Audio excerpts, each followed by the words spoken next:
อัศจรรย์ใจอ้ายวาสนาบ่สมสู่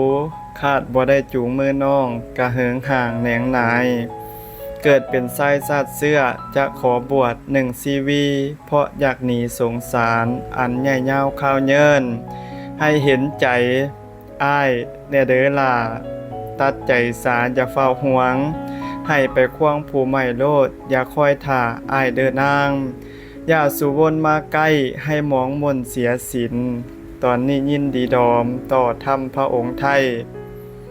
คันแม่นหัวใจเจ้าคือหินนักเมินให้คืนเมื่อสู่บ้านคอยท่าอย่าสุกวนอีกบ่เหิงจังสีม่วนคองศีลสละเพศหันเข้าสู่เขตค่ายทางกรรมฝ่ายโยมดอกเดคันแม่นเจ้าผู้เสน่ห์กลิ่นจันหอมพ่อใจดีดอมซ้าย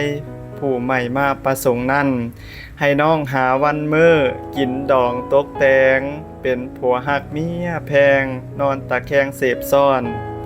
เฮือนเย้าอยู่กะเสมส่วนตัวอ้ายสิถือเพศเพี้ยนบำเพ็ญพจน์พรหมจรรย์สิบ่ลำพันทุกข์เครียดขมน้ำมากสละทางโยมถิ่มสนิมใจกว่ากิเลสเหตุให้ตายจุ่มน้ำอบายห้อนบ่อนไปคำพระองค์เทศไว้ความบ่เที่ยงของสังขาร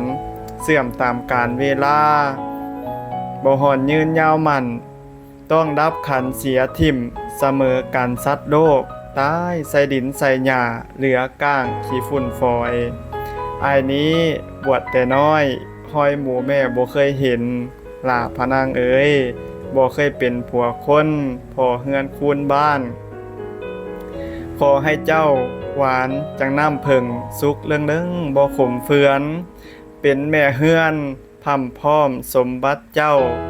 ยอดสติสาเด้อล่าพะนางเอ๋ย